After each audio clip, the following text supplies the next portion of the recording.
A widow stood alone in the freezing dark, holding a child's hand and $14. That was all she had. That was everything. Behind her, the door of the only home she had ever known closed with a sound like a judgment. Not a slam. Something worse. A quiet, deliberate click. The kind that means the person closing it has already decided you do not exist anymore. She did not turn around. Clara Voss kept walking. The boy beside her, Owen, 8 years old, slight and serious in the way children become serious when they understand something is very wrong but have decided not to say so, kept pace without being asked. His small boots crunched through the frozen crust of the ground. He did not cry. He had not cried since the morning his father did not come home. And Clara understood, as mothers understand things without words, that he was saving that grief for somewhere private, somewhere safe. There was nowhere safe yet. The wind moved across the open land like something alive, like something that had been waiting. It found the gaps in Clara's coat, the thin places at the collar, the worn spot at the left cuff, and pressed through them with a patience that felt almost personal. She could feel the cold not just on her skin, but in her lungs, each breath a small negotiation. She did not look back at the house. She did not look at the neighbors' windows, though she felt them, the faint, warm glow of oil lamps behind glass, the shadows of people who had known her name for years, choosing, in this moment, not to know it anymore. One window went dark as she passed, then another. The street did not offer her a single open door. This was how a life ended, she thought. Not with a storm, with a click and a dark window, and the sound of your own footsteps in the cold. She had no plan, which was its own kind of terror. Clara Voss, who had always had a plan, who had learned from her father that preparation was the only honest prayer a person could offer, was walking into the dark with a child and no destination. The $14 in her coat pocket felt both impossibly light and impossibly heavy. It was everything. It was nothing. It would not last the winter. She already knew this. Owen's hand tightened around hers. She squeezed back, twice their private language for "I'm still here," and kept walking. The cabin appeared the way forgotten things appear in the dark. Not all at once, but in pieces. First the shape of it against the pale sky, low and irregular. Then the dark gap where a window should have been. Then the roof, listing slightly to one side like a man who has been standing too long and is starting to give up. It sat at the far edge of a stretch of empty land, and beyond it, barely visible in the darkness, stood an old storage building. A granary, perhaps, separated from the cabin by 40 open steps of frozen ground. 40 steps. Clara measured them with her eyes as her father had taught her to measure things, not with hope, but with accuracy. Owen looked at the broken window, the listing roof, the door hanging at a slight angle from a hinge that had surrendered one season too many. "Can we really live here, Ma?" Clara did not answer immediately. She was looking at the space between the cabin and the granary. 40 steps of open, exposed ground swept clean by wind from the northwest that never seemed to stop.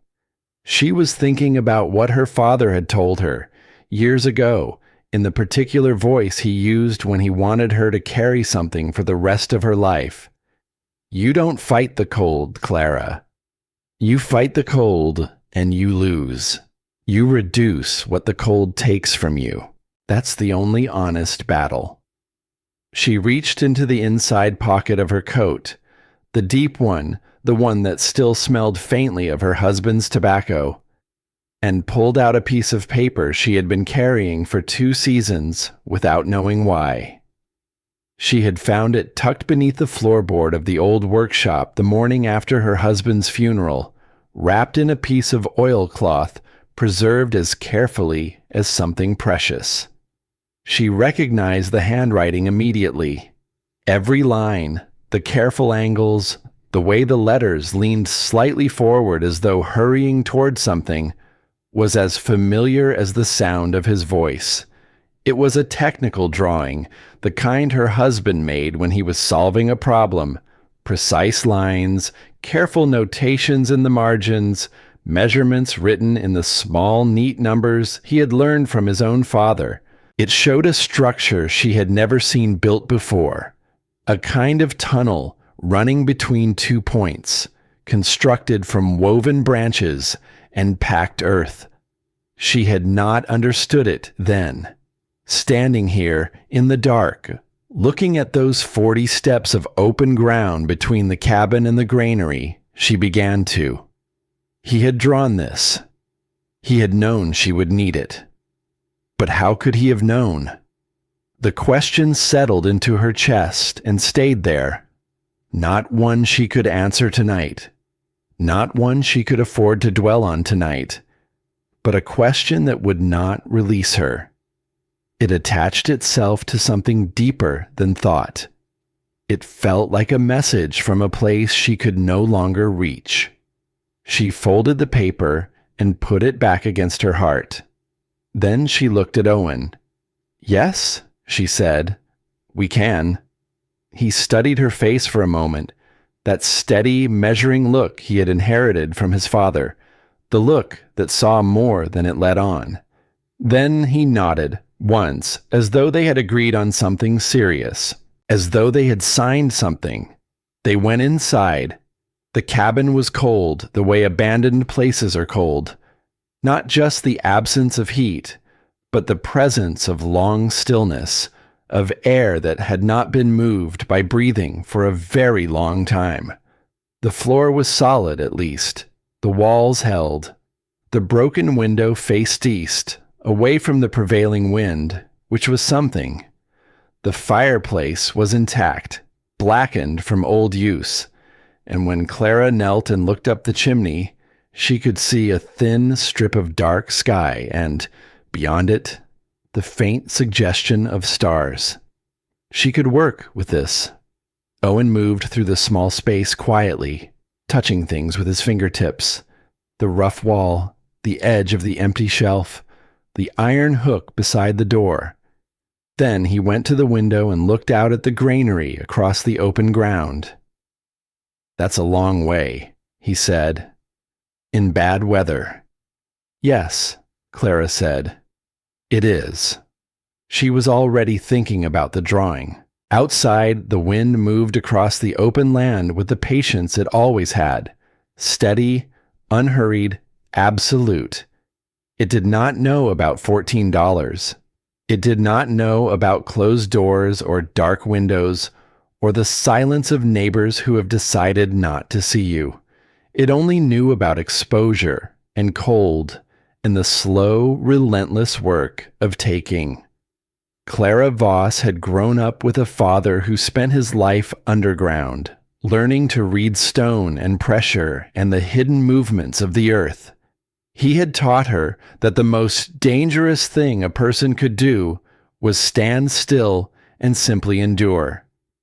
That survival was not a matter of strength. It was a matter of understanding, of reading what was actually happening and responding to what was real, not what you wished were true. She took out the drawing one more time and held it in the thin light from the broken window. "You cannot fight what is larger than you," she thought. "You can only choose what you refuse to lose." She did not know yet how much that thought would cost her. She did not know about the people who would come to stand at the edge of her land and laugh.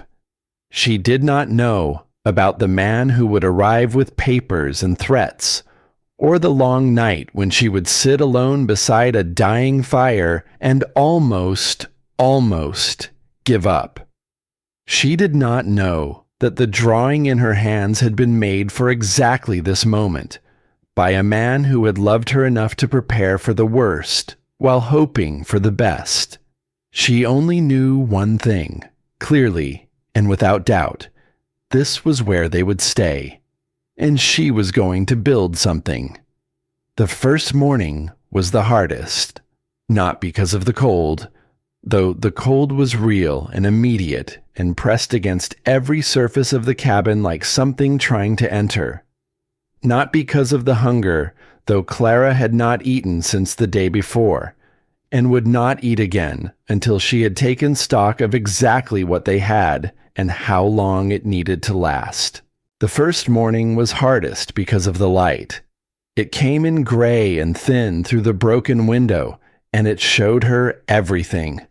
The floor was solid but uneven. The walls had gaps where the chinking had crumbled.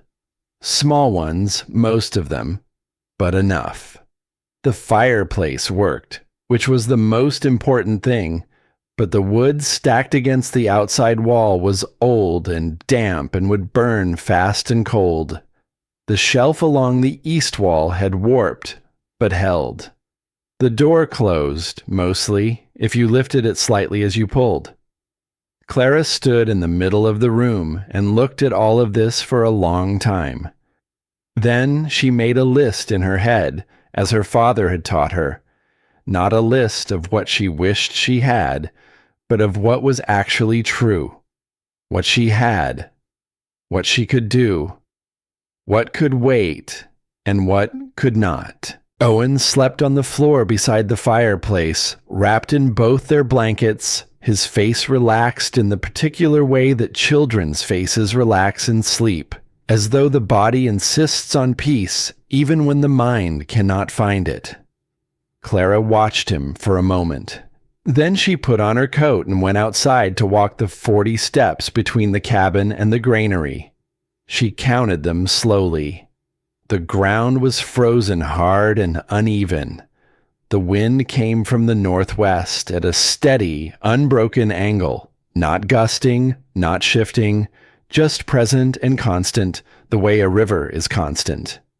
She stood at the midpoint and let it hit her full in the face.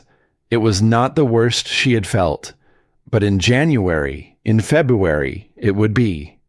At night, in a storm, carrying fuel with hands already numb and footing already uncertain, those 40 steps would become something else entirely.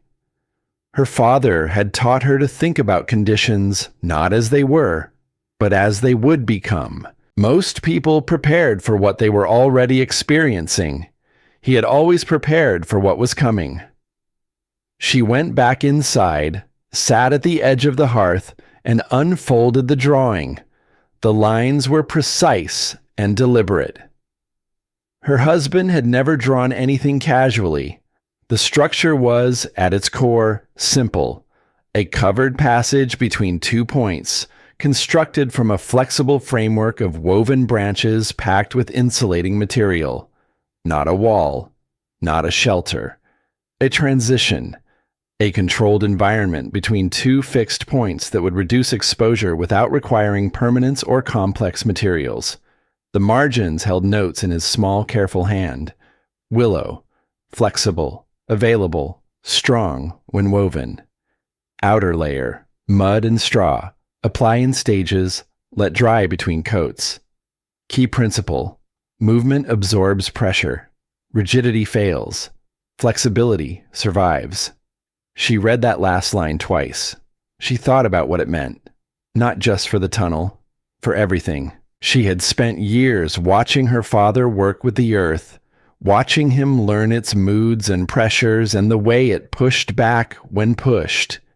He had never fought the stone. He had worked with it, around it, through the paths it offered. He had said once that the earth always won eventually, and the only question was whether you had used your time with it wisely. Her husband had understood this too. She could see it in the careful annotations, the way he had noted not just what to do, But why? Not just the instruction, but the principle behind the instruction. He had been thinking about a reader who would need to understand deeply, not just follow steps. He had been thinking about her. She folded the drawing, put it back in her coat, and went to find Willow. It took 3 days to gather enough. The creek bed 1/2 mile east had willows along both banks. Long, whippy stems, still flexible despite the cold. Exactly what the drawing specified. She cut them in the early mornings when Owen still slept, carrying them back in bundles balanced across her shoulders, 4 trips each day. Her hands blistered, then the blisters broke. Then her hands adjusted the way working hands do, building a toughness that has nothing to do with courage and everything to do with repetition. Owen woke each morning and made the fire without being asked. He was 8 years old and he knew how to tend a fire. His father had taught him this the previous winter, one of those practical gifts that fathers give without knowing they are gifts. He fed it carefully, not too much at once, making the wood last. Then he would eat what there was to eat, which was not much, and wait for Clara to come back. And when she returned, he would help sort the willow by length without being told. He asked very few questions. This was one of the things Clara loved most about him, and one of the things that broke her heart. The way he had learned too young to read a situation and understand when questions were not helpful. On the 4th day, she began to build. The framework went up slowly, post by post, the uprights driven as deep as the frozen ground would allow, the cross pieces lashed with strips of rawhide salvaged from the old granary. The woven sides took longest. She worked from the drawing, studying each section before she began it, understanding the pattern before committing, because mistakes in weaving meant undoing and redoing, and time was the one thing she could not afford to waste. She had been working 3 days on the frame when she heard the horses, 2 of them coming from the main road, slowing as they approached the property line. She did not stop working. She heard them stop. One of the riders said something to the other in a low voice, and then a short laugh. She continued weaving. "What is it?"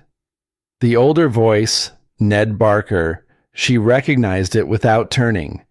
That particular flat tone of a man who has decided in advance that he already understands whatever he is looking at. "A tunnel," said the younger one. "Roy. She's building a tunnel between the house and the barn." "Out of sticks," Ned said. More laughter. Not cruel exactly. Something almost worse than cruel. The easy laughter of people for whom something is simply absurd, who cannot imagine a reality in which it might make sense. Clara had heard that laugh before. She had heard it directed at her father when he was young, when he had proposed a ventilation solution for a mine shaft that everyone called unnecessary. 3 months later, those same men were using his method. She kept weaving. "You think that'll hold snow?" Ned called out, addressing her now, though she still had not turned. "It doesn't need to hold snow," she said. "It needs to slow wind." The horses moved again, and the laughter carried back down the road, fading by degrees. It would reach the town before nightfall. It would be repeated at the general store, at the feed barn, over dinner tables. By morning, everyone within 5 miles would have heard about the widow building a basket big enough to live in. She had expected this. She had not expected it to feel as it did. A specific, localized pain, less like a wound and more like a burn. The kind that seems minor at first and worsens through the following hours. She wove another section and did not stop. That evening, Owen looked at the half-finished structure from the cabin doorway. "They laughed," he said. "Not a question." "Yes." "Will it work anyway?" Clara looked at the structure, at the lines of it, the careful spacing, the way the woven sides already broke the wind slightly, even unfinished.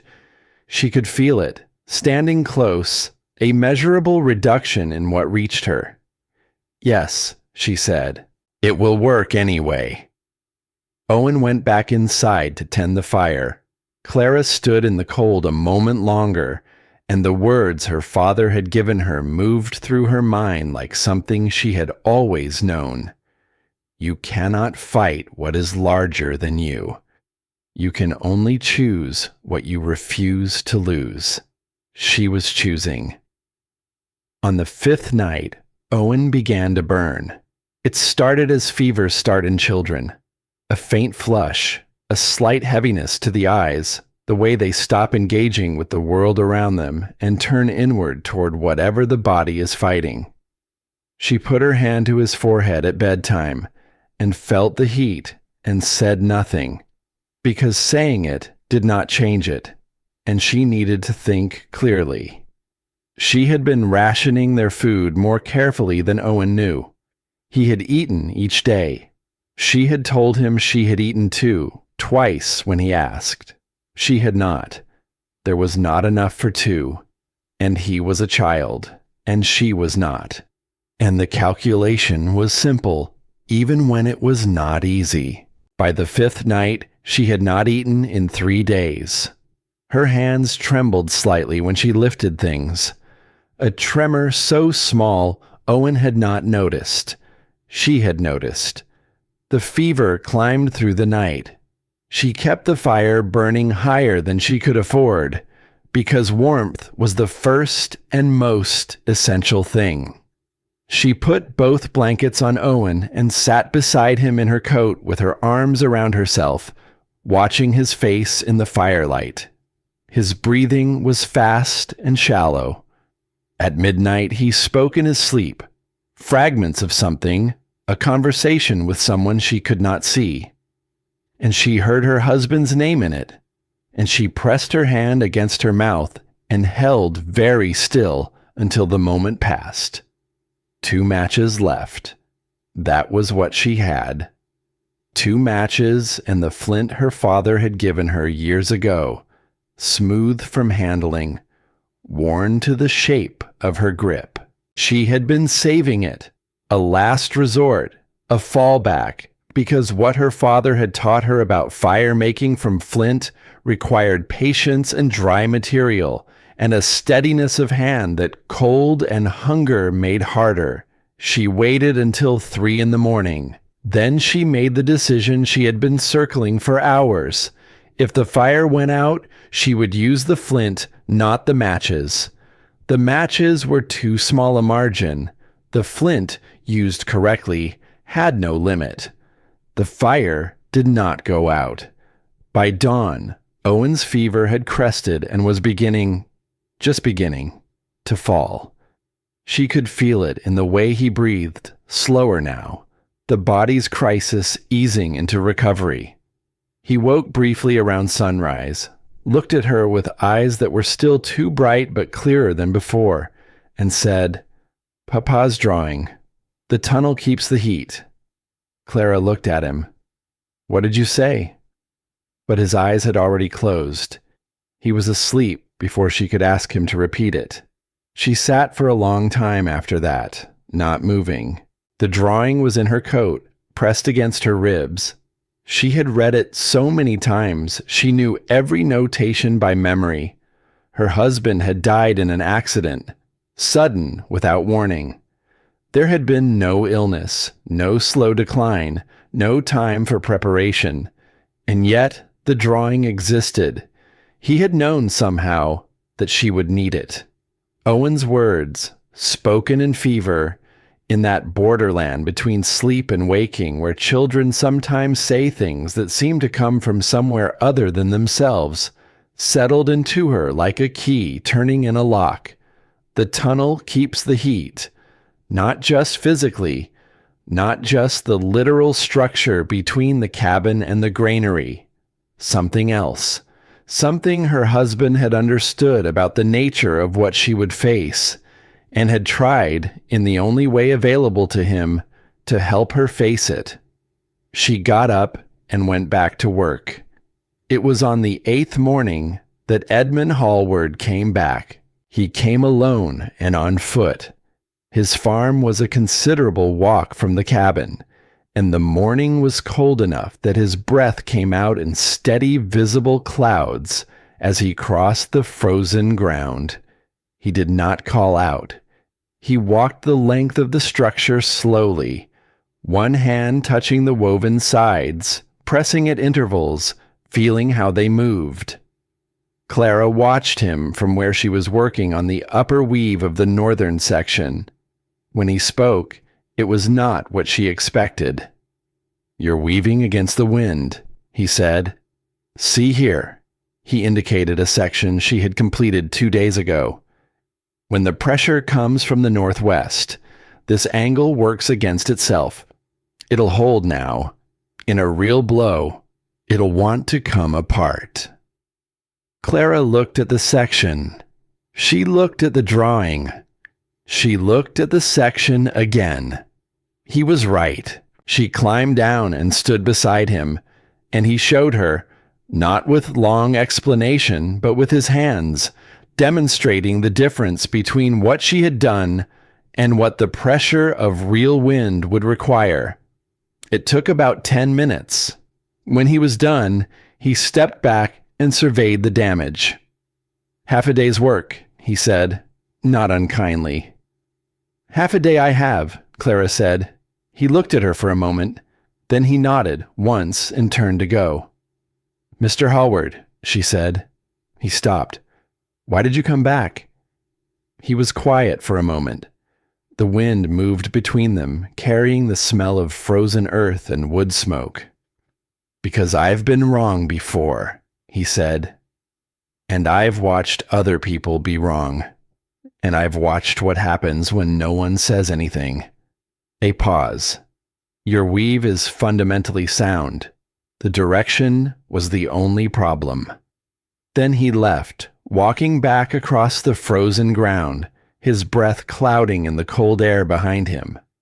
Clara stood and watched him go. Then she went back to work.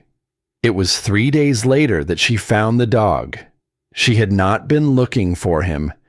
She was walking back from the creek with another load of willow, taking the route that passed behind the old dump at the edge of the property, a habit her father had given her. Always notice what people leave behind. You can learn more from what a person discards than from what they keep. When she saw him, he was old and gray around the muzzle, ribs visible beneath a coat that had once been thick and was now matted and dull. He was lying on his side between 2 broken crates, and for a moment she thought he was dead. Then she saw the shallow rise and fall of his flank. She did not need a dog. She had barely enough food for herself and Owen, and a dog was another mouth, another responsibility. Another thing to lose.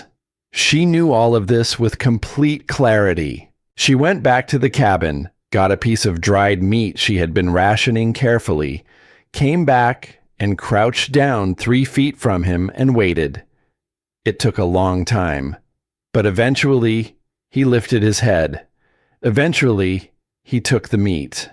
Owen named him Rex, with the absolute confidence that 8-year-olds bring to naming things, as though the name had always existed and he was simply discovering it. He was right. The dog was, indisputably, a Rex. That night, Rex slept in front of the cabin door. No one had asked him to. He simply went there, turned around twice, and lay down. And that was where he stayed. In the morning, when Clara opened the door, he raised his head and looked at her with the steady expression of an animal that has made a decision and sees no need to discuss it further. She scratched his ears. He leaned into it, heavy and warm. "All right," she said quietly. "All right." Mira Barker left a small bag of flour on the doorstep one morning before anyone was awake. No knock, no note, no explanation. Clara found it when she went out for the first load of willow. She stood looking at it for a moment, then picked it up and went inside. She had seen Mira watching from a distance twice before this, always from a position that allowed her to turn and walk naturally if anyone appeared, not like her brothers. Something quieter. Something more like honesty wearing careful clothes. The morning Grover Penn arrived, Clara had been expecting someone like him. Not him specifically, but something like him, sent by Silas Croft to turn the pressure up, because Croft was the kind of man who did not do things once if once had not worked. He had waited longer than she expected, which meant he had been watching, which meant he was measuring her, which meant she was becoming something he needed to address. Penn arrived with 2 other men and the careful authority of someone who has been given power by someone else and is not quite sure where its edges are. He had papers in a leather satchel that he opened with the deliberateness of someone performing a ritual. Silas Croft stood behind him and slightly to the left, in the way of men who want to be present without being accountable. Penn explained in formal language clearly prepared in advance that the land Clara was occupying had not been properly transferred to her keeping, that ownership was under dispute, and that pending resolution she was technically, he used the word technically with the precision of someone who knows it is doing a great deal of work, in an irregular situation with respect to her residency. Clara listened to all of this without moving. Then Penn said the thing that mattered, that given the irregular situation, given the question of stable and appropriate living conditions, there was a concern, a legitimate and documented concern, about the welfare of the child currently in her care. And that if the situation could not be resolved satisfactorily before winter, the county had mechanisms for ensuring children were properly provided for.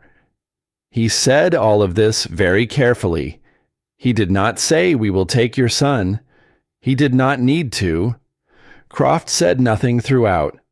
He looked at the tunnel, nearly finished now, the outer mud and straw coating on the first 3 sections already dried to a hard shell. And the look on his face was not contempt. It was something more careful than contempt. Something that looked almost like calculation. When they left, Clara stood outside for a long time. The wind came from the northwest, steady and cold, and moved around the tunnel the way it always did now. Not through it, but around it, broken and slowed and redirected. The structure that everyone had laughed at and some had wagered would be gone by the first hard frost was standing. She stood and felt the wind and thought about what Penn had said, about the words properly provided for and what they meant in practice, about Owen asleep inside, unaware, about the distance between what she could control and what she could not. That night, she sat beside the dying fire alone, Owen asleep, Rex warm against the cabin door, and she let herself think it fully. The thought she had been keeping at the very edges of her mind, the one she had refused to look at directly because looking at it directly was dangerous. She could go back. She could go to Croft and say whatever he needed to hear. She could give up the land, give up the cabin, accept whatever terms he set, and in exchange, Owen would be warm and fed and safe. He would have a roof, a school, food on the table every day. He would not spend another night in a cabin that leaked cold through its walls. She sat with this long enough that it stopped being abstract and became real, became something she could almost touch. Then Owen turned in his sleep and muttered something. She looked over at him in the firelight. "Papa always said," he said, in the half-articulate voice of someone talking through a dream, "the ground tells the truth." He turned again and was still. She watched him sleep for a long time. Then she put another piece of wood on the fire, not large, just enough, and made her decision. The following week, Hallward came again, not with tools or materials, with a plain envelope, old, the paper gone soft at the fold lines from being handled many times. He crossed the frozen ground to where Clara was working on the final section and held it out without preamble. "Your husband gave me this," he said, "before he died. He told me to keep it until you needed it."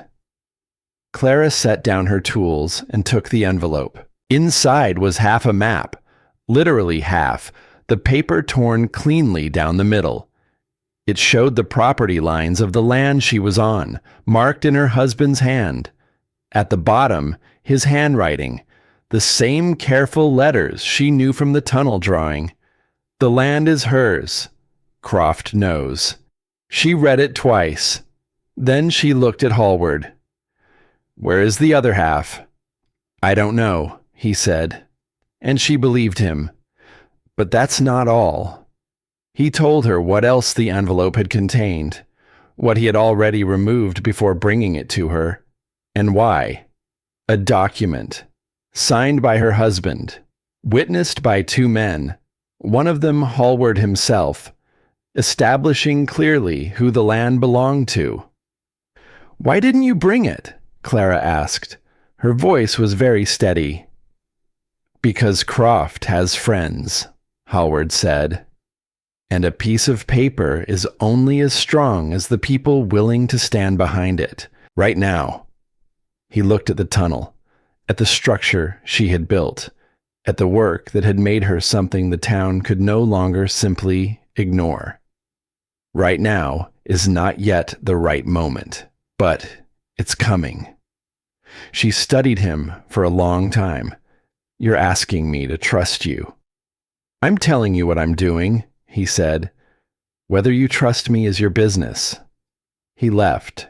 She stood and held the half map in the cold air and let the wind move around the tunnel she had built. 3 days later, it was Mira Barker who came to her door. She arrived after dark by a route that avoided the main road. Clara heard her approach and was already at the window when the knock came, soft and quick. She opened the door. Mira stepped inside quickly and did not sit down. "There is a document," she said, almost without preamble. "Your husband made one before he died. Signed, witnessed. Croft found it first and had it hidden. I don't know exactly where, but I heard them arguing the night before the accident." She paused. "I heard Croft tell someone the paper would never surface, that he'd made sure of it." Clara absorbed this. "Can you say this to anyone else?" she asked. Mira shook her head. "Not yet. Ned would—" She stopped. "Not yet. But I wanted you to know. I wanted you to know that what your husband did was real. That it exists. That it's not lost." She left as she had come, quickly and quietly. Clara stood in the middle of the cabin and listened to Rex shift in his sleep near the door. The document existed. Hallward had it. Mira knew about it. Croft knew it was out there and had tried to make it disappear.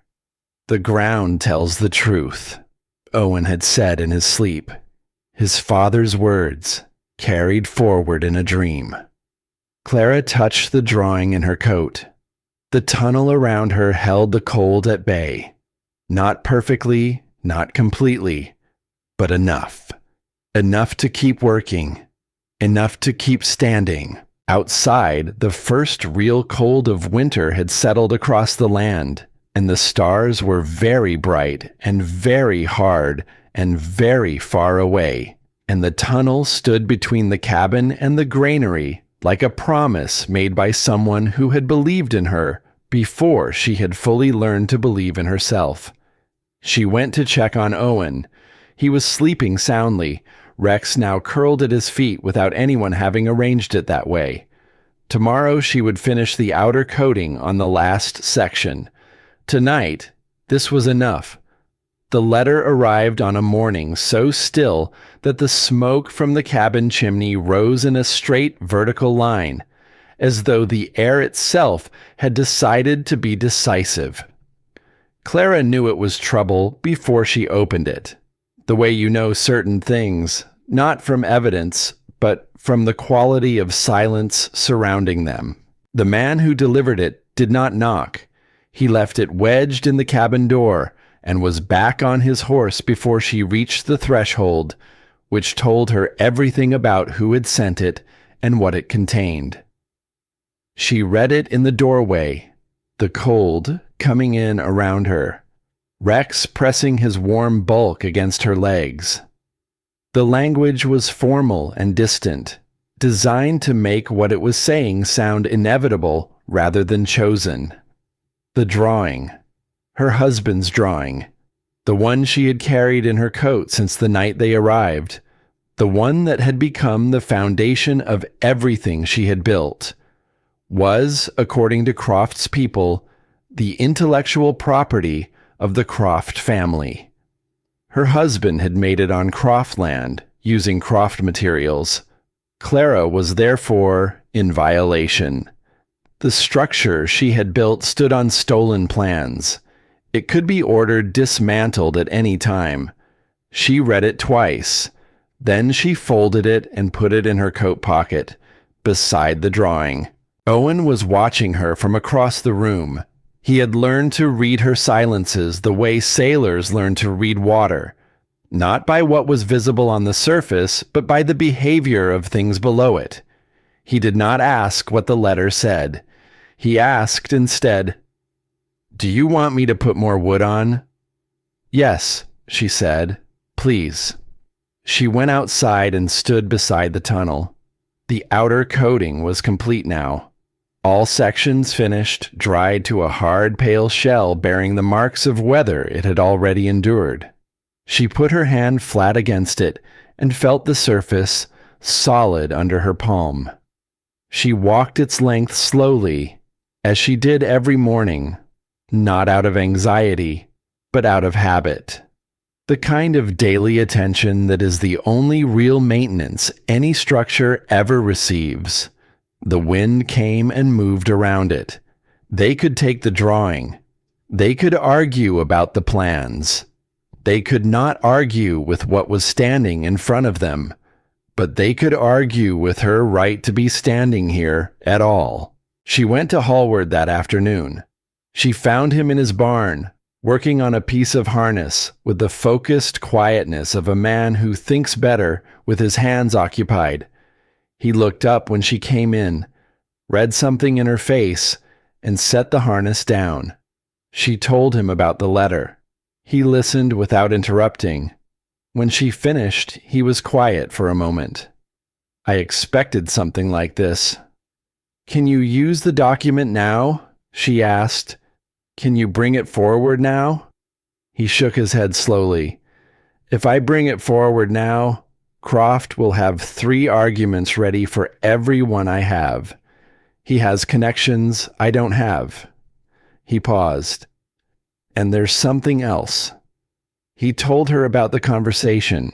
Someone had come to him and made it clear that if Hallward appeared publicly in support of Clara's claim to the land, he would find his access to the Old Creek Road blocked. The road his cattle had used every season for longer than Croft had held influence in this valley. The road that was the difference between getting his animals to market and not. "I can't lose that road," Hallward said, not with apology, simply with the plainness of someone stating a fact about the world. "Not right now, not yet." She held his gaze. "I understand," she said. And she did. She understood it completely. which was perhaps the most painful part, because she could not even be angry at him. Not really. He was a man with his own survival to protect, and she was asking him to risk it for hers, and the honest truth was she had no right to demand that. Not yet. Not when she could not yet offer him the certainty that the risk would be worth it. She walked home alone. The fields around her were bare and pale under the winter sky, the grass long since flattened by frost, the trees at the creek line stripped to their bones.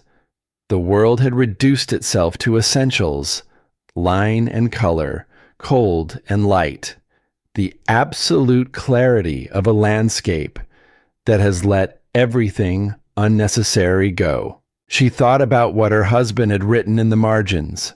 Rigidity fails. Flexibility survives. She was not going to be rigid about this. She went home. There was more to build. Rex knew first. He had been lying near the fire after the evening meal, heavy in the particular way of an old dog fully at rest. Then, between one breath and the next, he was on his feet. He moved to the door, pressed his nose against the gap at the bottom, came back, turned a tight circle, went to the door again. Rex. Owen looked up from the piece of wood he had been carefully carving, concentrating on it in the evenings with his father's focused quietness. "What is it, boy?" Rex did not settle. He paced, door to window to door, a steady, urgent circuit that had no answer in the room. His ears were up and his head slightly lowered, and he made no sound, which was somehow more alarming than if he had barked. Clara went to the window. The sky to the northwest had changed color, not dramatically, not the sudden violent shifts of the stories people tell about storms. Subtly. A quality of light that her father had described once, on a winter afternoon in her childhood, as the bruised sky. A yellow-gray that had no right to be yellow, a darkening at the edges moving inward. The bruised sky, her father had said, means something large is coming and has already decided where it is going. By the time you can see it, the time for deciding is already behind you. The only question left is whether you are ready. She turned from the window. "Owen, put on your coat." She went to every house she could reach before dark. The Barker farm came first. Ned, because he was closest, and because she would need to say the same thing many times, and might as well practice on someone who would give the most resistance. She knocked, and when Ned opened it, she said what she had come to say. Something large was coming from the northwest, likely overnight, and people needed to check their roofs and secure what could be secured and make sure they had fuel and water inside before dark. Ned looked at her. Then he looked past her at the sky. "Looks fine to me," he said. "It won't by morning." He leaned against the door frame with the ease of someone who has been unconvinced before and found it comfortable. "My grandfather used to say you could read weather in the way cattle stood. My grandfather was also wrong about most things." "Your roof," Clara said. "The north section, I've seen it from the road. It needs weight on it, or it won't hold a real load." Something shifted in his face. Not quite irritation, not quite consideration. Something between them. "The tunnel woman," he said, not entirely to her, "thinks she can read the sky now." The next house belonged to the doctor. He listened with more patience. He was a careful man, precise in his habits, the kind who did not dismiss things lightly. But in the end he shook his head. "Animals don't predict weather, Mrs. Voss," he said, not unkindly. "Not in any way that's been demonstrated to be reliable. What you're seeing in the dog is probably a response to the cold, which is certainly dropping." It's the quality of his response, Clara said. Not just that he's restless. The pattern of it. The doctor looked at her with something she recognized as genuine thoughtfulness, and then with something she recognized as the boundary beyond which thoughtfulness did not take him. I appreciate you coming by, he said. She went to 3 more houses. At each one she said what she had come to say. At each one she was heard and not believed. The last door closed with a finality that felt like a period at the end of a very long sentence. She stood on that doorstep for a moment before she turned to walk home. The sky above her was doing something she had no name for. Not darkening exactly, not changing color exactly, but shifting in the way that light shifts before something large interrupts it. She had seen this before. Not here, not in this valley, but in another winter a long time ago, when she was a child standing beside her father in the doorway of his workshop, and he had pointed at the sky and told her what it meant. Pay attention to what you cannot explain, he had said. The things that make no sense often make the most sense of all. She had not understood him then. She understood him now. She went home and she told Owen to fill every container they had with water from the creek. She brought in fuel until there was no more room to bring in fuel. She checked the tunnel, every section, every joint, pressing and pulling and testing. And she found 2 places that needed reinforcement and reinforced them in the last of the daylight with strips of fresh willow and mud that would have to dry quickly or not at all. Rex watched her work from the granary doorway, alert and still. His watching was different from ordinary watching. It had the quality of attention that animals bring to things they cannot name but cannot ignore. A fullness of presence, every sense engaged, pointed at something that had not yet arrived. When she was done, she stood at the tunnel entrance and looked at it in the failing light. The structure was as ready as she could make it. What happened next was beyond her control. That, her father had always said, was the real test of preparation, knowing the difference between what you could influence and what you could only meet. She went inside and latched the door. The storm arrived the way the worst ones do, not announcing itself but simply being there, fully formed as though the calm before it had been the aberration.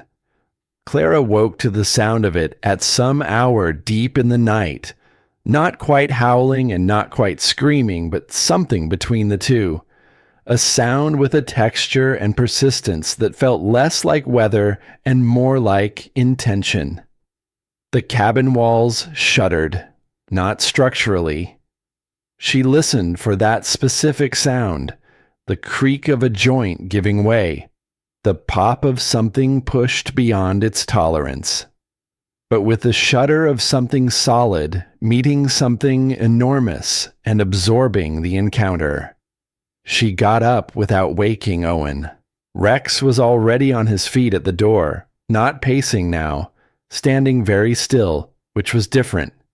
She put her hand on his head, and he leaned into her palm. "I know," she said quietly. "I know." She needed the granary. She put on everything she had. Coat, second coat over the first, scarf wound 3 times, gloves with rags inside for the gaps. She opened the cabin door. The cold hit her not as temperature, but as force. A physical pressure that pushed her back half a step before she braced against it. The air was white. Not dark, not gray. White in every direction, the snow driven horizontally with such force that it was indistinguishable from fog. She could not see the tunnel entrance from the door, though it was less than 6 feet away. She found it by touch. Her hand hit the outer wall of the structure, and she followed it left until she reached the opening and stepped in. The change was immediate and absolute, not warmth. She had never promised warmth. But the howling dropped by half, by more than half, became something she could hear past rather than only hear. The pressure on her body eased. The snow was not reaching her. The wind that had been trying to peel her coat from her back was broken, redirected, divided against itself by the woven walls, which moved, she felt them, flexing slightly under the pressure, absorbing and releasing, never rigid, never fighting. She walked to the granary. She walked back. She made the walk 3 times that night, in the small hours when the storm was at its worst, carrying what she needed in careful loads, not rushing, measuring each trip against the cost of the one before it. The tunnel held each time. The outer mud had cracked slightly in places where the pressure was greatest. She noted this, filed it, would address it when the storm was done. But the underlying weave was intact, and the structure as a whole was doing exactly what her husband's drawing had promised it would do. It was reducing what the storm took from her, not stopping it, not defeating it, reducing it. On her 3rd trip back, she paused at the midpoint of the tunnel and stood still for a moment. The sound outside was extraordinary. A sustained, enormous voice, something the world was saying at full volume with no audience in mind. She could feel it through the walls without being destroyed by it. She thought of her husband, of the careful lines he had drawn, of the way he had looked at problems, not with alarm, but with the focused patience of someone who believed that understanding always preceded solution. He had known she would need this. She still did not fully understand how.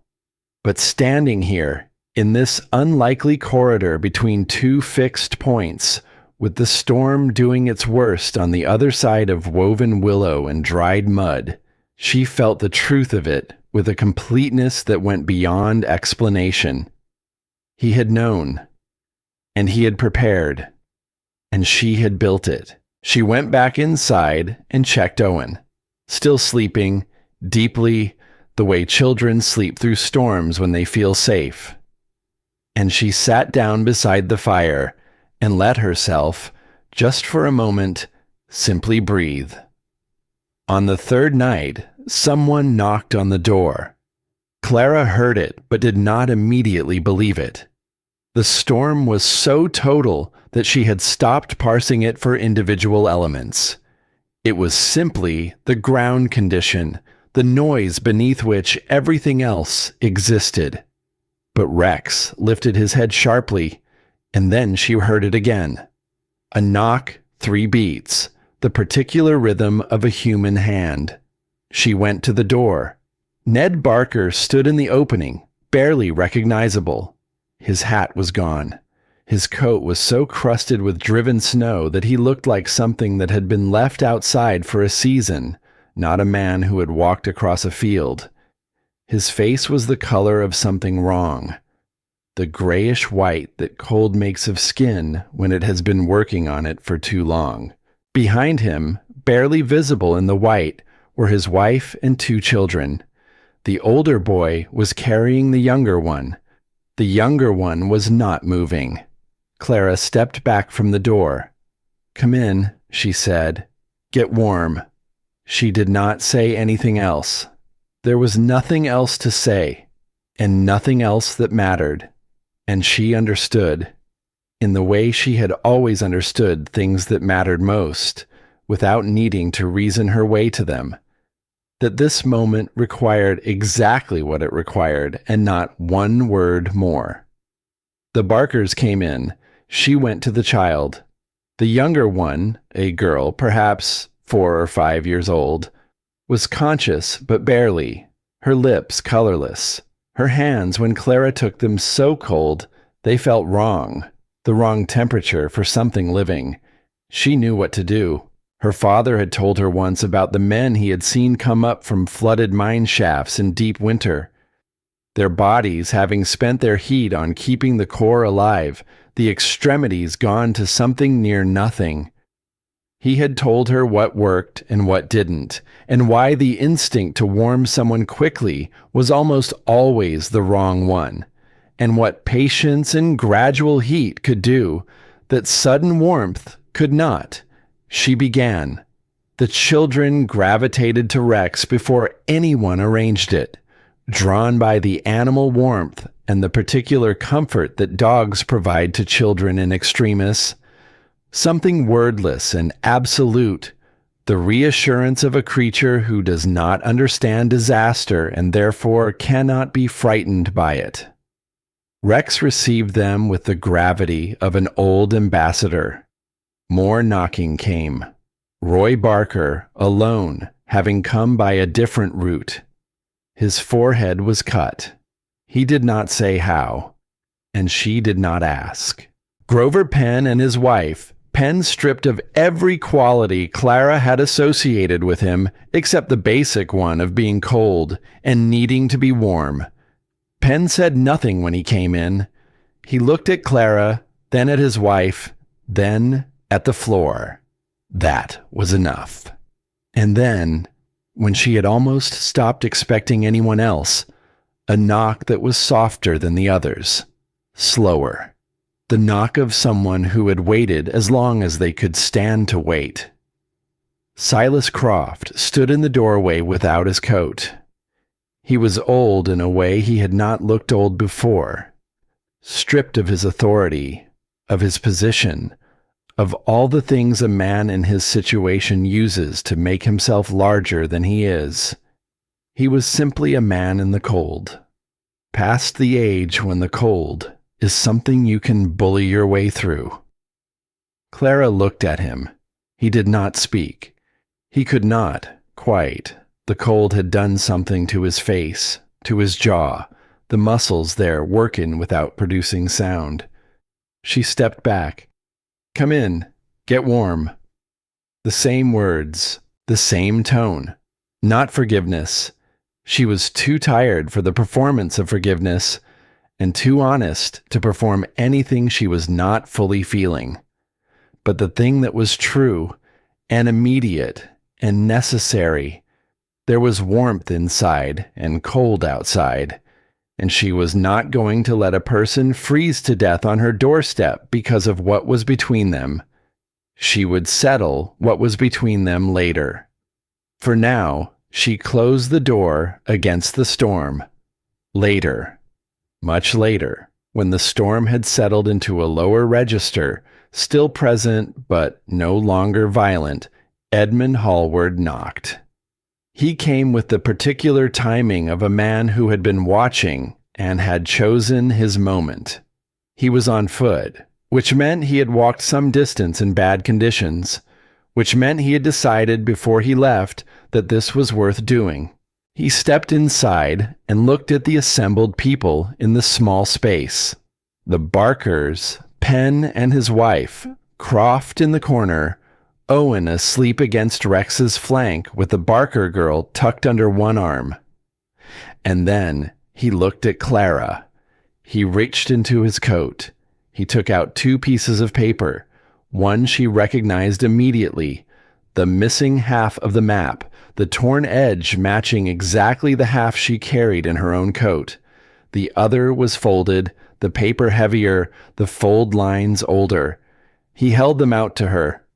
"Now," he said simply, "is the right moment."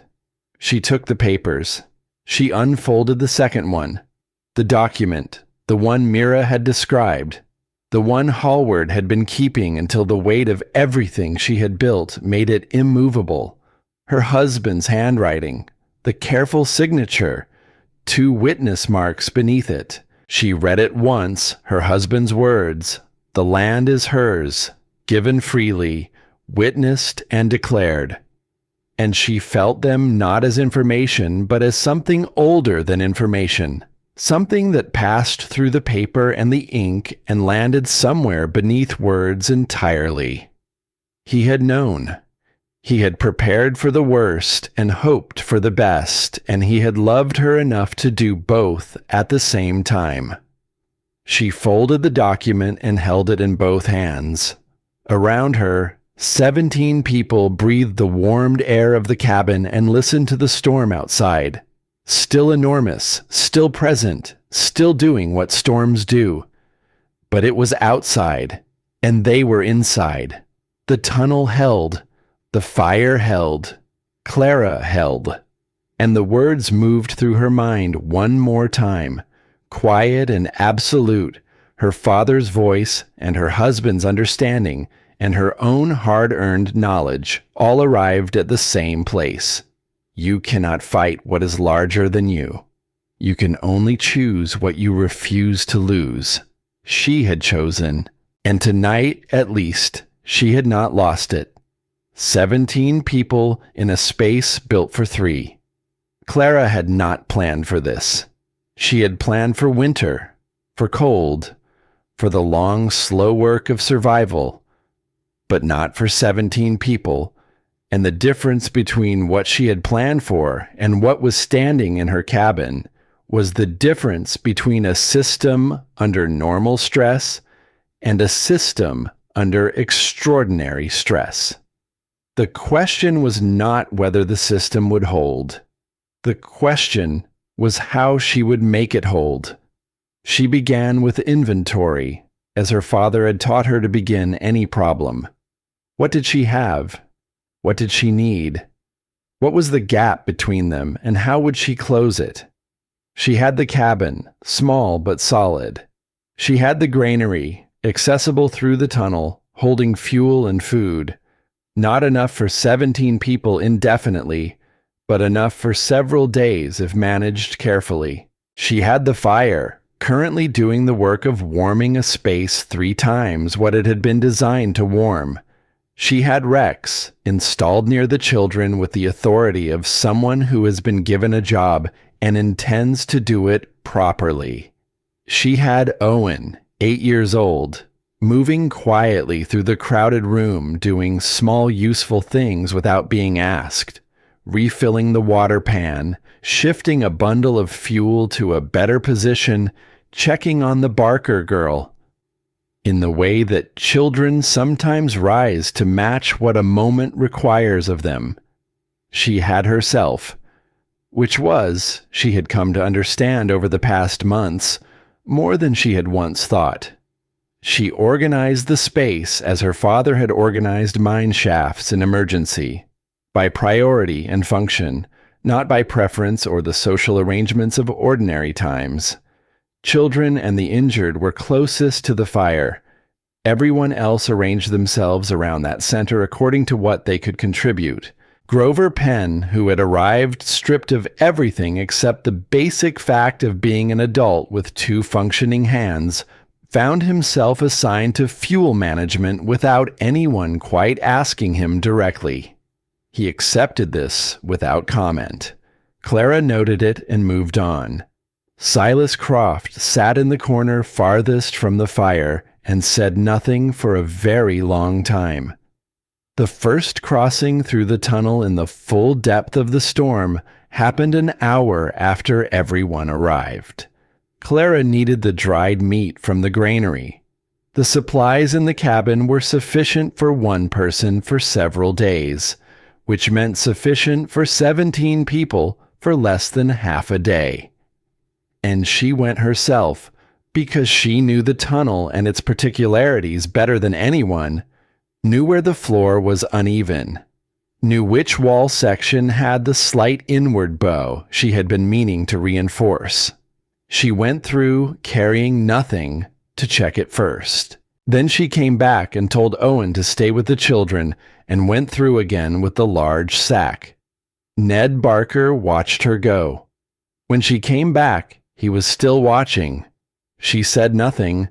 She set the sack down, began to portion out the meat in careful amounts, and felt his attention as a distinct presence in the room. Not hostile now, not carrying any of the lazy contempt of the man who had stood at the fence line and laughed at a basket big enough to live in. Something more like the careful attention of a person who is recalculating. She made 3 more crossings that day, each time bringing back what was needed in the quantity needed and no more. Each time she returned intact. Each time the tunnel had held. By afternoon, Roy Barker made the crossing himself, without being asked and without asking permission. He went slowly, one hand on the wall, feeling his way through. He was gone for several minutes. He came back with an armload of fuel and set it beside the fire and sat down, and his face had changed in some small and particular way that Clara recognized without being able to name. It was the face of someone who has just understood something they previously could not. Night came early, as it does in deep winter, and with the darkness came the particular intimacy of people sharing a small space in extremity. Voices dropped, movement slowed. The fire settled into a steady, reliable rhythm, and the room around it took on the quality of something held. Not comfortable, not easy, but held. Contained against what was outside. The Barker girl had not spoken since she arrived. Her name was Nell. She was 6 years old. Her father watched her from across the room with an expression Clara had not seen on his face before. Helpless, which was perhaps the most honest thing about him she had encountered. Nell sat with her back against the wall, knees pulled up, eyes fixed on a middle distance that did not correspond to anything in the room. She had been like this for hours. She ate when food was placed directly in her hands, which was something. But she had not spoken, had not responded to her mother's voice or her brother's attempts at distraction, had not cried. Owen had been watching her. In the careful, oblique way he watched things he was thinking about. He did not go to her directly. He went to Rex first, running his hand down the old dog's back, and Rex lifted his head, and Owen murmured something too quiet to hear, and then the two of them moved together through the crowded room toward the corner where Nell sat.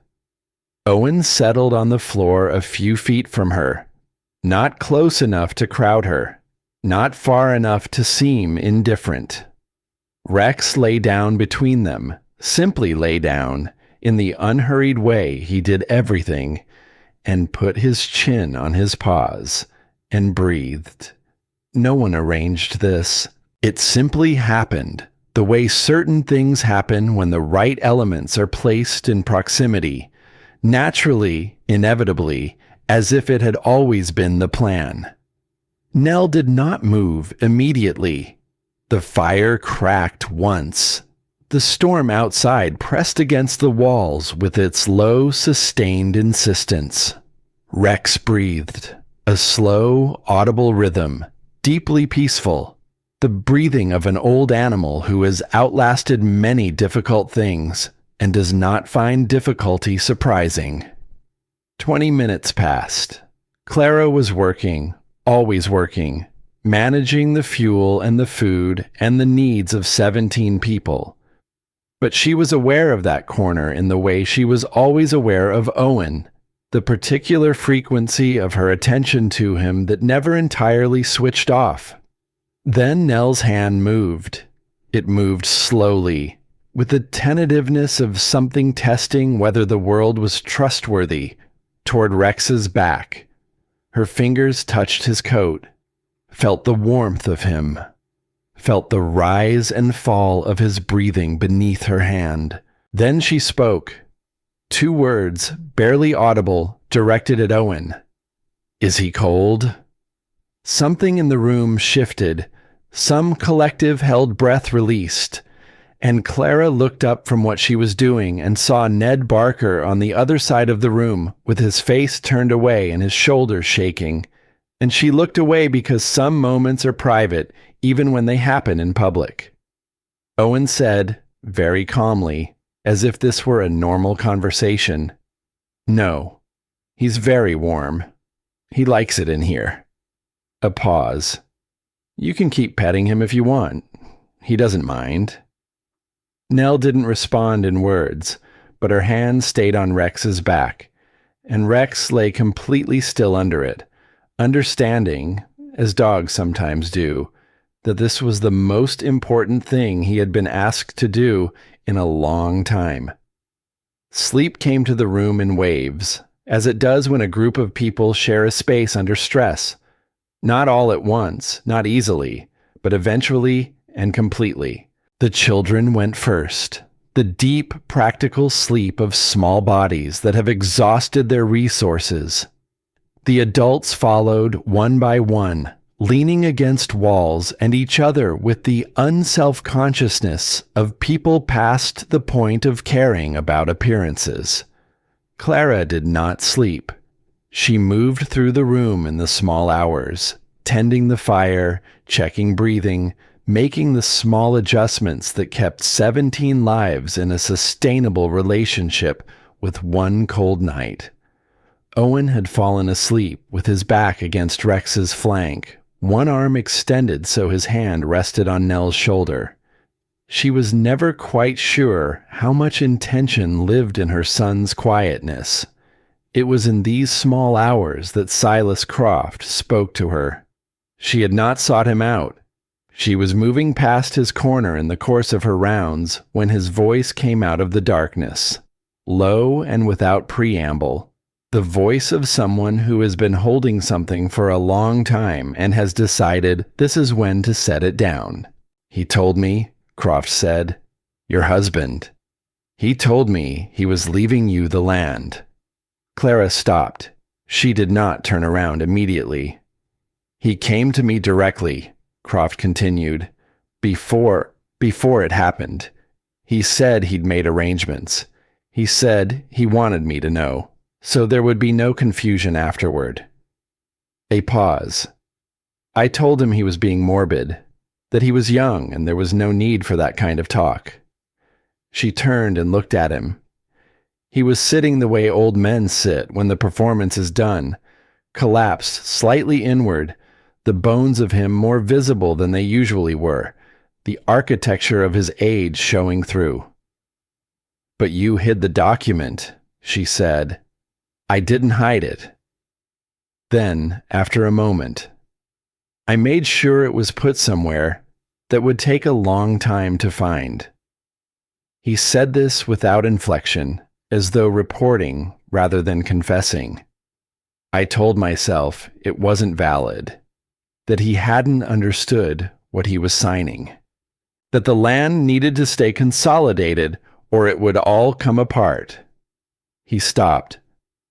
I told myself a number of things. Clara looked at him, not with the anger she had expected to feel, not with the satisfaction of a confrontation she had imagined many times over the past months. What she felt was closer to tiredness than triumph. He was an old man in a corner, and the story he had told himself had failed to protect him from the weather, and here they both were. "I thought you wouldn't last," he said. "The winter. I thought you'd come back, or you'd—" He didn't finish. "I didn't think you'd build something like this." He meant the tunnel. "My husband drew the plans," Clara said. "I know." Croft looked at her. "He was a better man than I was. I knew it when he was alive, and I let it inconvenience me. And I went on letting it inconvenience me afterward." He looked away. "That's all I have to say." Clara stood in the dark and looked at him for a moment. She did not forgive him. Not in the way the word implies a complete transaction, a debt cleared. What she felt was something smaller and more honest than forgiveness. She simply stopped holding the full weight of her anger, because the full weight of it was more than she could carry on top of everything else, and she needed her arms free. She went back to tending the fire.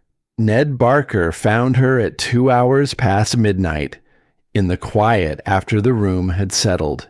He sat down at an angle, the way men sometimes position themselves when they need to say something they have not yet said and are not entirely sure they know how to say. He was quiet for a long time. Clara let the silence sit. "I told people," he said finally. "When you first started building, I told people you'd be gone by November."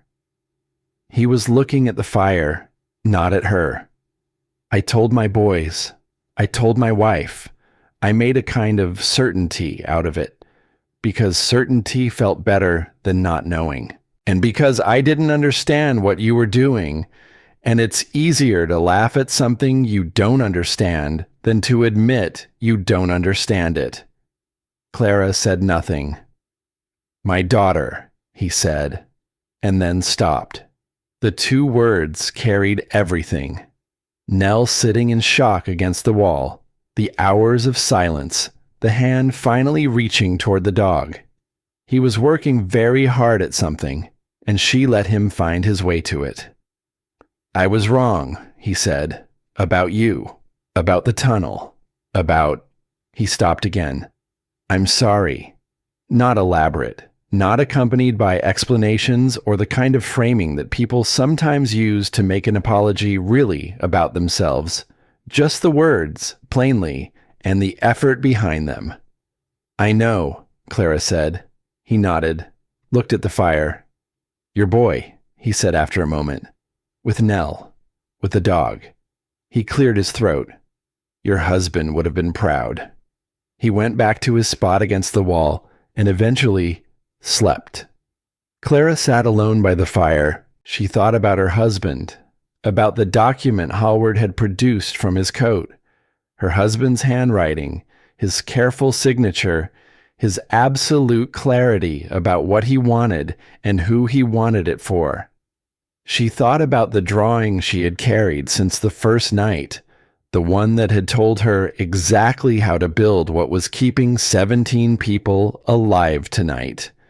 He had known she might need to survive without him. He had loved her enough to give her the tools to do it.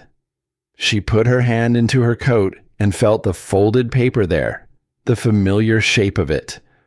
"I built it," she thought, not with triumph, but with something quieter. "I built what you drew." The storm moved outside, immense and indifferent, doing what storms do. Inside the cabin, 17 people breathed the warmed air and rested and slowly, in the manner of people who have survived something enormous, began to recover. The miracle, when it came without announcement. It was in the deep hours before dawn that Mira Barker touched Clara's arm, very quietly, with the particular quality of urgency that is trying hard not to become panic. Clara turned, understood immediately, and moved. What followed was the work of the next hour. Careful, focused, unglamorous.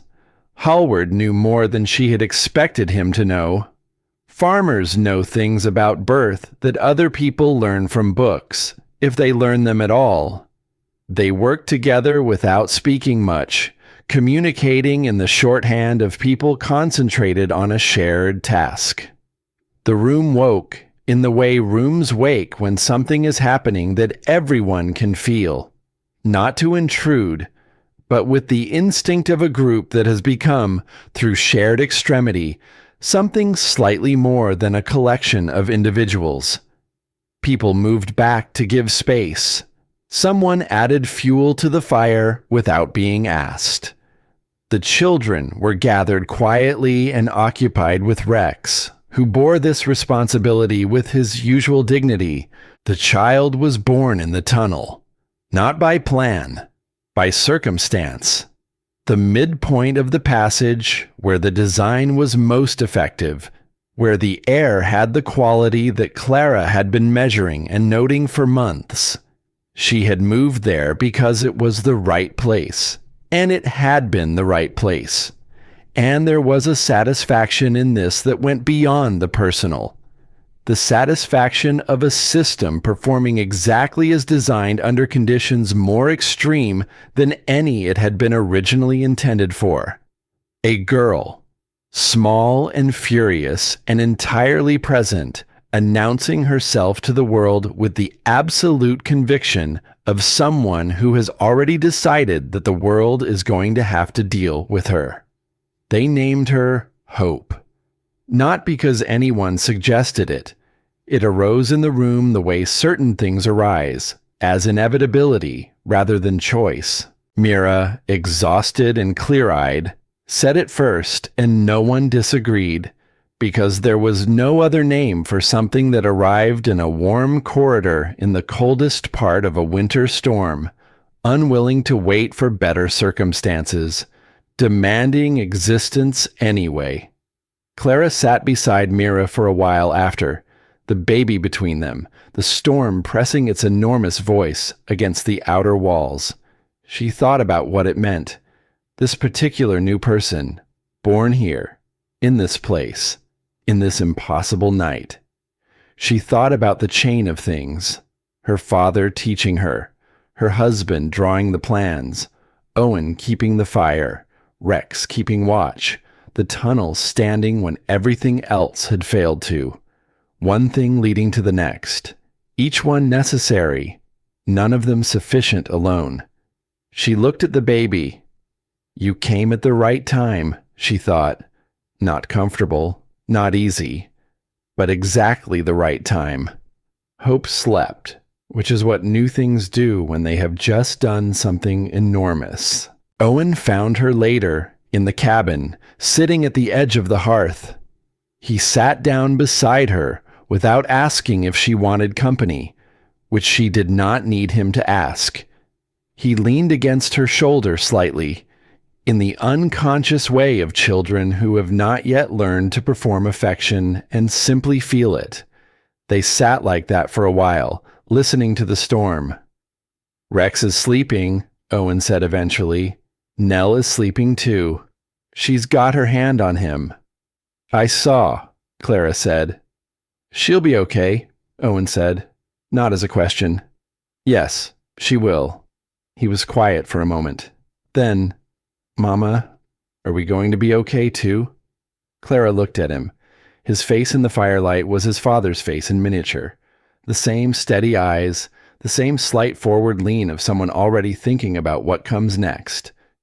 8 years old, and already more himself than most people manage to be in a lifetime. She thought about what was true, not what she hoped, not what she wished, what was actually demonstrably true as of this moment in this place. The tunnel had held. The document existed. 17 people were alive because of what she had built. Her son was beside her, warm and whole, and asking her a reasonable question in an unreasonable situation. Yes, she said, we are going to be okay. She meant it, not as reassurance, as fact. You cannot fight what is larger than you, but you can choose what you refuse to lose. She had chosen every day since the first night, and she had not lost it. He nodded with the same single gravity he had inherited from his father, as though she had confirmed something he had already believed but wanted verified. Then he put his head against her shoulder and closed his eyes. Outside, the storm continued its long conversation with the land. But it was outside, and they were inside. And the difference between those two things was something Clara had built with her own hands from the plans of a man who had loved her enough to prepare for the worst. She did not sleep yet. She sat and tended the fire and watched the room breathe around her and thought quietly about what came after. There would be a reckoning. There always was. But it would come in daylight, in stillness, when the storm had said what it had to say, and the world had returned to something that could be negotiated.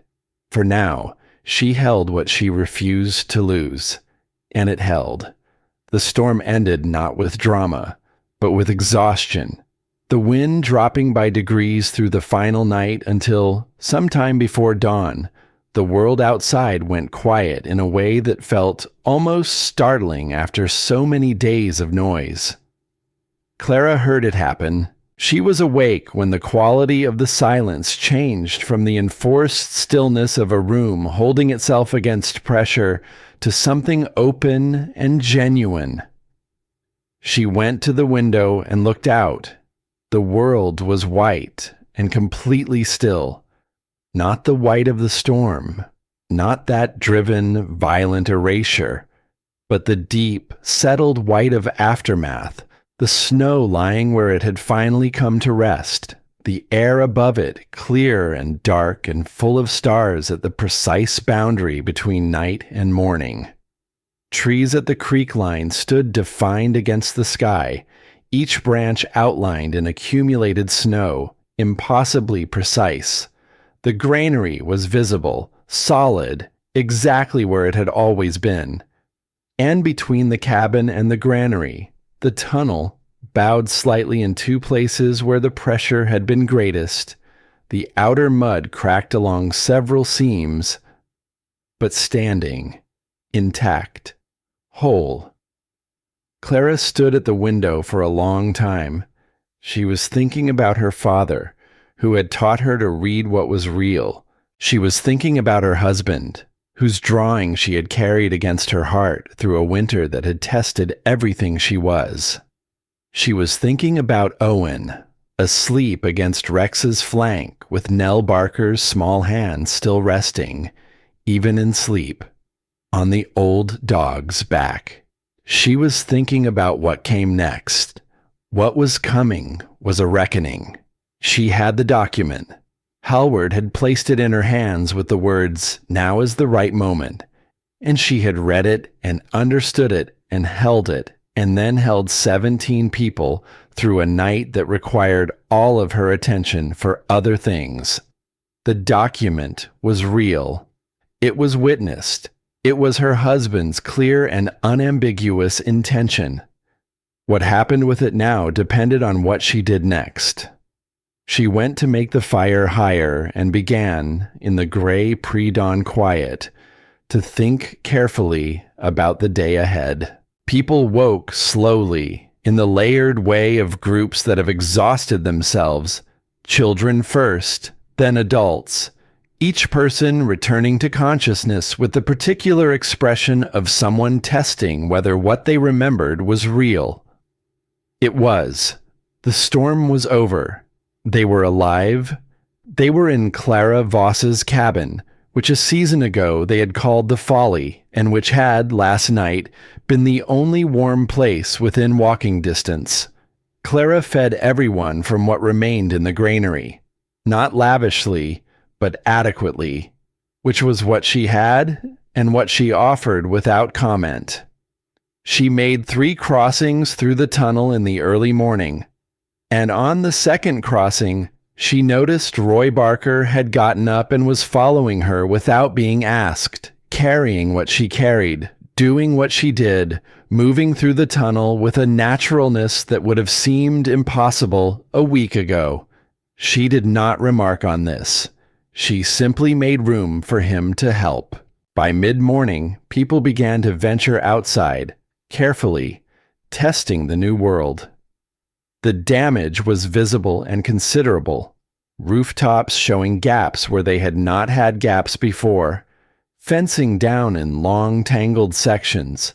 The road drifted over in places to a depth that would take days to clear. The landscape had been rearranged, as storms rearrange things, according to its own priorities and with no particular concern for what people had arranged before. Ned Barker stood outside and looked at it for a long time. Then he looked at the tunnel. He walked its length the way Hallward had walked it, all those months ago, hand on the outer surface, pressing at intervals, testing. He paused at the 2 places where the outer mud had cracked, examined the damage, pressed inward to feel the weave beneath. The weave had not failed. The cracks were surface damage only, significant, requiring repair, but not structural. He came to find Clara afterward. "Tell me how it's fixed," he said. "Not a request exactly. Something between a request and a statement of intention." "I'll show you," she said. Silas Croft came to her before noon. She had expected him to leave with the others, to take the restoration of daylight as permission to restore the distance between them. But he waited until the cabin had cleared of everyone else, and then he came to where she was working and stood in a way that indicated he had something to say and was deciding how to say it. She waited. "The document," he said. "Hallward's document." "My husband's document," Clara said. A pause. "Yes." He accepted the correction without visible resistance, which told her something. "It will hold. I know enough to know it will hold. The witnesses are credible. The language is clear." "It will hold," he said again. "And I won't contest it." Clara was still. "I'm not saying this for absolution," he continued. "I know what I did. I knew what I was doing when I did it. I told myself things that weren't true because they were convenient, and I kept telling myself those things for longer than I have any defense for." He looked up at her. His eyes were old and tired and not asking for anything. "I'm saying it because you should know, going forward, that what's yours is yours, and no one from my direction will say otherwise." He picked up his coat from where it had spent the night.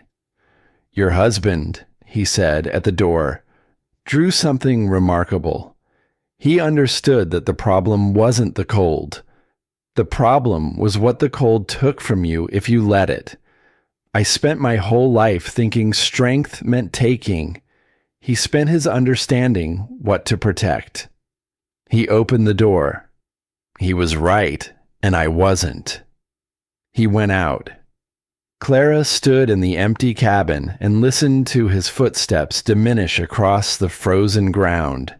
She waited until she could no longer hear them. Then she said to the empty room, to her husband whose presence she felt most strongly in the things he had left behind, "He went."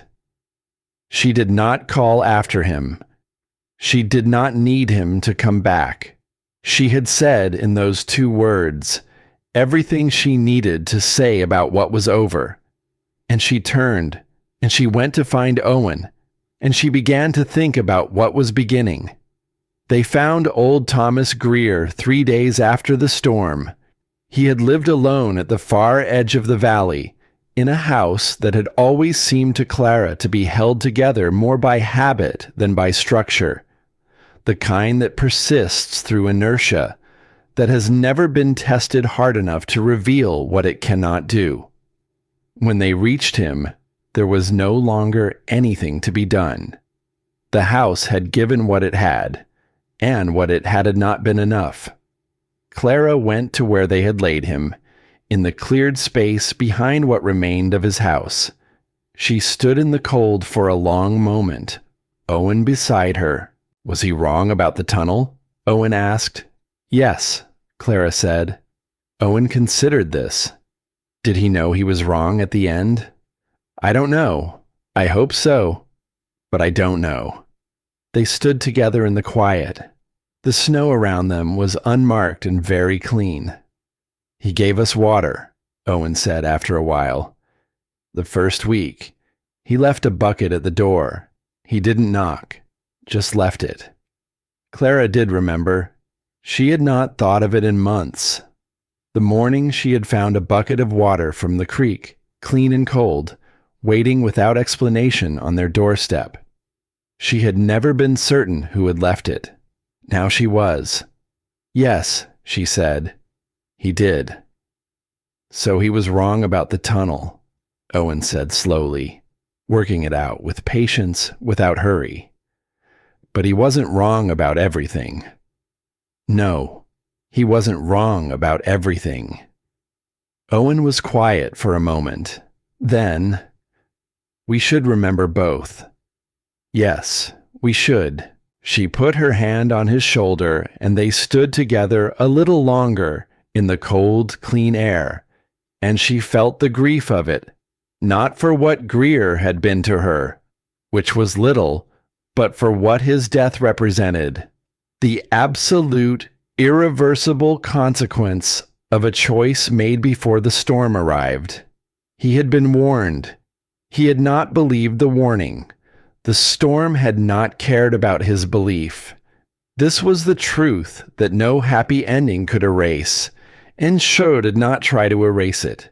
She held it alongside everything else, alongside the document and the tunnel, and hope born in the midpoint passage, and Nell's hand on Rex's back, and Ned Barker's quiet apology in the dark. All of it was true at the same time. The world was not simple enough for only one thing to be true. She went home and let herself grieve for a little while, privately, in the way that grief requires to be honest. Then she picked up her tools. There was a great deal of work.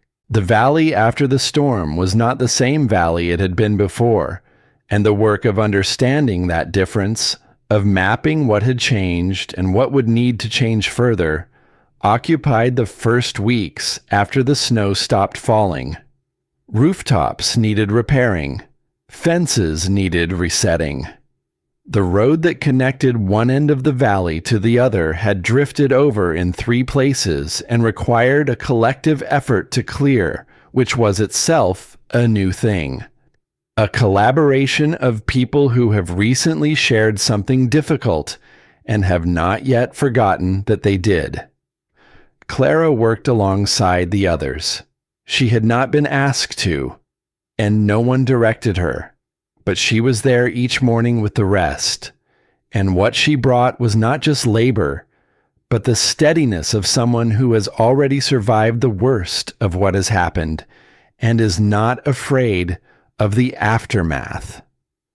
People notice this, not with words, not yet, but with the small adjustments of behavior that indicate a shift in how someone is regarded. Room was made for her in conversations that would have excluded her before. Opinions were offered to her and received from her with a directness that is only possible between people who consider each other roughly equal. Ned Barker worked beside her for 2 full days on the creek road, and they did not speak much. And what they did speak of was the work itself, where the drifts were deepest, what tools were needed, how to pack the cleared surface to prevent it from drifting again in the next wind. But the quality of the silence between them had changed from what it had been, and both of them knew it, and neither of them felt the need to describe it. On the 3rd day, Roy Barker came to ask if he could see the drawing, not the tunnel itself. He had been through it enough times by now to understand how it worked. He meant the original drawing, the one her husband had made. He asked for it with the careful diffidence of someone who suspects the request might be refused, and has decided to ask anyway, which was itself a different Roy Barker from the one who had sat on a horse and laughed. Clara considered for a moment. Then she reached into her coat. She had carried the drawing there since the first night, against her ribs, in the inside pocket, where she could feel it with every breath. She had carried it through 2 seasons and a storm, and the longest winter she had ever known, and she had consulted it, and been guided by it, and been comforted by it in ways that had nothing to do with the technical specifications it contained. She unfolded it carefully and held it out. Roy took it with both hands. He looked at it for a long time, not quickly, not with the surface attention of someone performing interest, but with the genuine concentration of someone who is actually trying to understand. He looked at the lines. He looked at the margin notes. He traced one of the measurements with his finger without touching the paper. Then he handed it back. "He was a good man," Roy said. "Yes," Clara said. "He was." Roy nodded. That was all.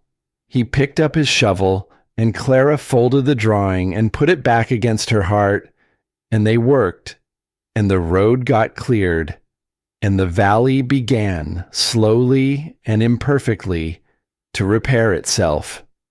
The document was presented to the man whose word made things official in that valley, whose presence at a signing meant it had been seen and could not be unseen.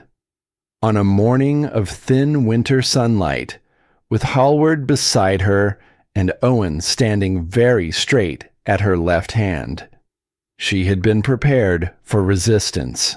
She had prepared her arguments, had thought through the objections that might be raised, had considered the ways that Croft's long influence might shape what ought to have been a simple matter. But Grover Penn was there when she arrived, and Grover Penn, who had spent a night on Clara's floor breathing air that her tunnel had helped to warm, who had accepted food rationed from her careful stores, who had watched from 3 feet away Hallward place the document in Clara's hands. Grover Penn stepped back and allowed what needed to happen to happen. He did not say anything elaborate. He looked at the document, looked at the witnesses, looked at Clara, and said, "This appears to be in order." That was all. That was enough. The land was hers. She stood very still for a moment after he said it. The words were small. They should have felt larger. But that was the nature of justice when it finally arrived. Quieter than the injustice had been, less dramatic, almost ordinary. It did not announce itself with trumpets. It arrived the way true things arrived, simply and without apology for having taken so long. It had always been hers. Her husband had made it hers before he died, had taken every care to make it irrevocably hers. But now it was hers in the way that the world acknowledges, with the record kept and the matter settled and no one's word required against anyone else's. Owen walked beside her on the way home. After a while he took her hand, and she let him, and they walked the rest of the way like that, saying nothing, which was exactly right. It was Mira Barker who came first. She arrived on a morning 2 weeks after the storm, carrying tools Clara had not asked for, wearing the expression of someone who has decided something and is past the point of discussing whether the decision is right. She stood at the tunnel entrance and looked at the cracked outer sections, the places where the mud had failed, and she said, "Show me how to fix it." Clara showed her. It took most of the day. Mira worked with the focused attention of someone learning something they intend to use, asking questions that went to the root of things rather than the surface. Why this material and not that one? Why this angle of application? Why the weave went in this direction and not the other? Clara answered each question as her father had always answered hers, fully, without condescension, as though the person asking had every right to understand and every capacity to do so. By late afternoon, they had repaired the worst of the damage, and Mira sat back and looked at their work with the particular satisfaction of someone who has built something with their hands and knows it is solid. "I want to learn all of it," she said. "Everything you know." "It will take time," Clara said. "I have time," Mira said. She came back the next day, and the day after that. She brought 2 women with her on the 4th day. Clara taught all 3 at once, moving between them, adjusting, correcting, letting them make small errors that illuminated the principle behind them. Hallward came later that week and watched the lesson from a distance. When the others had gone, He approached and stood looking at the tunnel for a while. "You changed how they think," he said. Clara shook her head. "They changed because they saw." He considered this. "Is there a difference?" "Yes. If I changed them, it goes away when I go away. If they changed because they saw—" She gestured at the tunnel, at the evidence of it, standing. "That stays." Hallward was quiet for a moment. "Your husband would have understood that." "He did understand it. That's why he drew the plans instead of just telling me what to do." The thing Owen found was hidden beneath the floorboard near the east wall. He found it helping Clara repair a board that had warped over the winter. He moved the board and saw the oilcloth package beneath it, and he did not immediately call out. He sat for a moment in the stillness he settled into when he was deciding how to approach something important. Then he said, "Mama." The package was wrapped the way her husband had wrapped everything that mattered, carefully, with the excess folded under rather than over, so that unwrapping it was a simple action rather than a complex one. Inside was a sheaf of papers, more than she had expected, the pages dense with her husband's small, careful handwriting. It was not one drawing. It was many. He had been working for a long time. She could see it from the pages. The way the early sketches were more tentative and the later ones more certain, the way a line of thinking develops when someone is genuinely working through a problem rather than presenting a solution already arrived at. There were 3 different tunnel designs, each annotated for a different kind of terrain and a different kind of prevailing condition. There were notes about materials, what was available in different seasons, what could be substituted when the primary material was not accessible. There were observations about failure modes, the things he had thought through and rejected, the reasons he had rejected them explained in the margins, with the patience of someone writing for a reader who would need to understand, not just follow instructions. And at the back, on the final page, in a hand that looked slightly different from the rest, slightly more deliberate, as though he had taken special care with it. A note. For Owen. When you are old enough to understand this, the skills in these pages are worth more than land. Land can be taken. Understanding cannot. Teach what you learn. The chain does not break as long as someone passes it forward. Owen read it once, then again. Then he sat holding it for a long time. Clara watched him. Finally, he looked up, and his eyes were bright, but not overflowing. Controlled in the way his eyes were always controlled, the emotion present and real and not performed. He knew he'd make it, Owen said, not a question. Yes, he knew. He was preparing for after, Owen said, not just for the winter. For after the winter. Yes.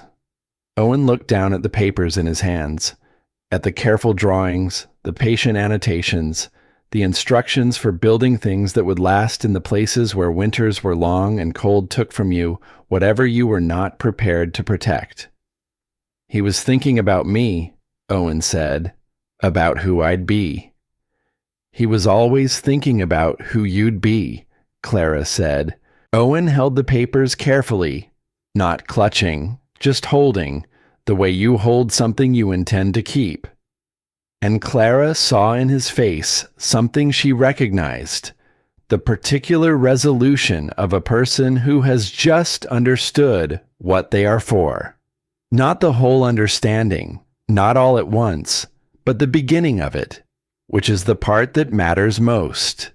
Spring came the way it always came, not all at once, but in accumulation, each day adding a small warmth to the previous one, until the change that had seemed impossible was suddenly obvious and had perhaps always been inevitable. The tunnel stood through the thaw. Clara repaired the outer sections where winter had worked on them, applying fresh mud in the warming air that dried quickly now, tightening the weave in the places where cold had loosened it. It was maintenance, the kind that never ended, the kind that kept things from becoming what abandoned things become. She had come to understand maintenance differently than she once had, not as obligation, but as practice, the daily attention that is the only honest relationship between a person and the things they have built. Mira brought her students twice a week now. They were building a structure of their own, not a tunnel, but something derived from the same principles. A covered passage between a farmhouse and its well that had been, every previous winter, a dangerous journey in bad conditions. They made mistakes that Clara recognized and corrected in the ways her father had taught her to correct, and she watched the understanding settle into their hands, not through explanation, but through repetition, through the knowledge that comes from doing a thing many times and feeling the difference between doing it wrong and doing it right. The valley changed that spring, quietly, in ways invisible to someone passing through, but to Clara, who had lived in it and watched it and built something in it and nearly lost everything in it and not lost it. The change was apparent in the way that small, deep changes are apparent to the people who were present when they happened. People moved differently, built differently. When the weather turned uncertain, as it did, as it always did, as it would always do, they looked at what they had and considered what they needed to protect, and they built accordingly, not fighting the conditions, but reducing what the conditions could take. Her husband's principle passed through his drawing into her hands and through her hands into the valley, was walking around in the world now, living in the way that ideas live when they have been made physical and shared. The summer Owen turned 9, he began teaching Nell Barker to read. It started without arrangement. Nell had been near when Owen was working through one of his father's annotated pages, and she had looked at the marks on the paper with the expression of someone who understands that something meaningful is happening but cannot access it. And Owen had looked at her expression and simply begun.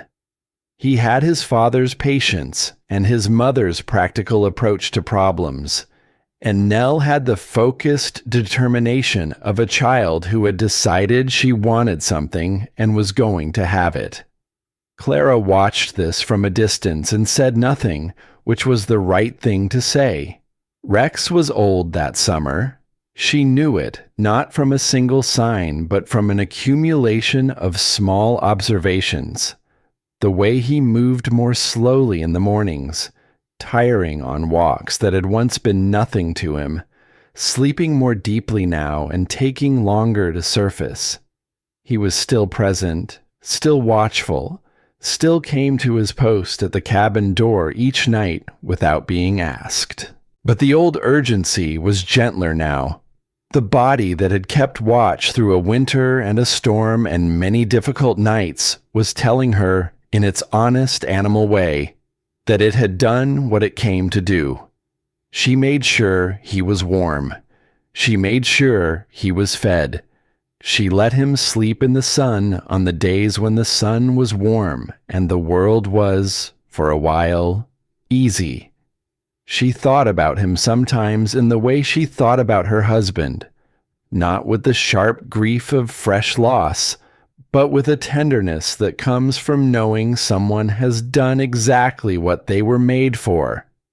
Rex had appeared when they had nothing, and he had given himself to them completely and without reservation, and he had asked for nothing in return except what they had given him freely. Food and warmth and the knowledge that his presence was wanted. Owen had grown up alongside him. There were mornings when she watched the two of them together.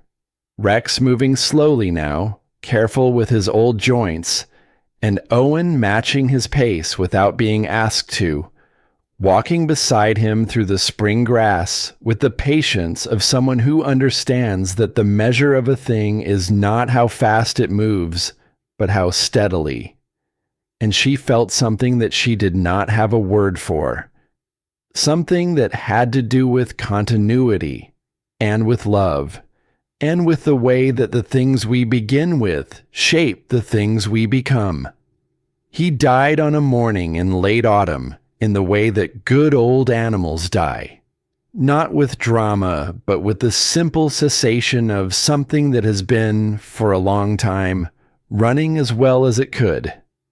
He was beside the fire in his usual place, and he had eaten his breakfast, and sometime in the morning hours he lay his head down on his paws, and did not lift it again. Owen found him. He sat beside Rex for a long time without calling out, and when he came to find Clara, his face was clear and grieved, and not performing either. They buried him at the edge of the tunnel, on the granary side, where the ground was sheltered, and the snow would lie lightly.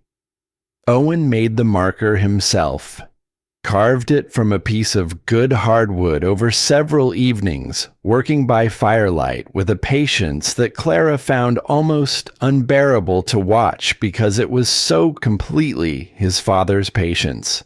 He kept watch so we could sleep. She read the words when it was done. Owen stood beside her, his shoulder touching hers. "It's right," she said. "Yes," Owen said. "It is."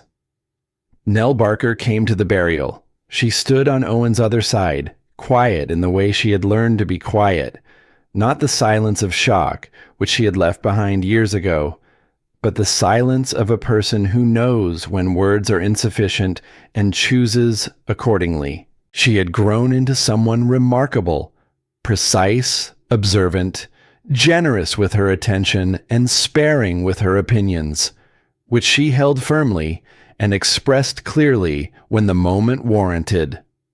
Owen had taught her to read in that first difficult year, and she had taken reading the way some people take a river current, gone downstream very fast and not stopped.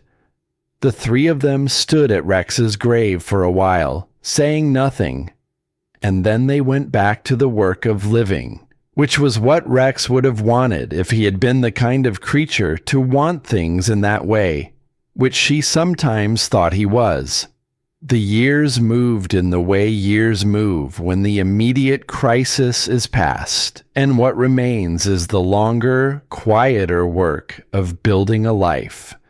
Not dramatically, but with a continuity that has its own satisfaction, one season following another with the reliable rhythm of things that are working as they should.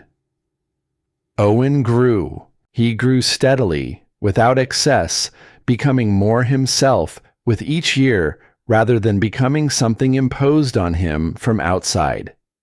He studied his father's papers with the dedication of someone who understands that they have been given something valuable and that the value increases when it is used. He built things. He taught what he learned. He went, eventually, to places where what he knew was needed, carrying the sheaf of his father's drawings and his mother's accumulated understanding. And he taught. And the chain did not break. He came back, too. That was the thing Clara had not entirely anticipated. Not the going, which she had always known was coming, but the returning. He came back in the springs, and sometimes in the summers, and occasionally in the early winter just before the weather turned serious. And each time he came back, he was the same and different in the proportions that growth requires. He brought questions. He brought observations from places she had never been, about problems she had never faced, about the ways that her husband's principles applied to conditions neither of them had imagined when they had first stood in this valley with $14 and a drawing that neither of them fully understood. She answered his questions the way her father had answered hers, fully, without condescension, as though the person asking had every right to understand and every capacity to do so. And she asked her own questions in return, because he knew things now that she did not, and the chain ran both ways, as it always had. Clara watched him go and felt two things simultaneously that people always say cannot be felt simultaneously: pride and grief, complete in each, one not diminishing the other. He was right to go. She had built him for this without knowing she was building him for it. Built him for the going, not the staying. And that was as it should be. She taught. The women who came to learn were different ages and different circumstances, but they had in common the thing that mattered. They wanted to understand rather than simply to follow instructions. She gave them what her father had given her and what her husband had given her in a different form. Not answers, but methods. Not certainty, but the skills for navigating uncertainty. The practical wisdom of people who have learned that the world is large and cold and does not adjust itself for human comfort, and that this is not a reason for despair, but for preparation. Mira Barker became, over those years, something between a student and a partner. Arriving in the mornings without needing to be asked, working alongside Clara with the focused ease of someone who has mastered a thing and found that mastery is not an ending, but a different kind of beginning. She brought others. They brought others still. The principle moved outward in the way her husband had always intended, not as a product to be copied, but as an understanding to be applied. Mira had her own way of teaching, which was different from Clara's and equally effective. Where Clara taught by demonstrating and asking questions, Mira taught by telling stories about the storm, about the night in the tunnel, about Nell's hand on Rex's back in the darkness. She had a gift for making the technical feel personal, for connecting the principle of the thing to the experience of the thing in a way that made people remember both. Clara watched her teach sometimes, from a distance, the way she had watched Owen teach Nell. There was something in it that moved her in a way she could not entirely account for.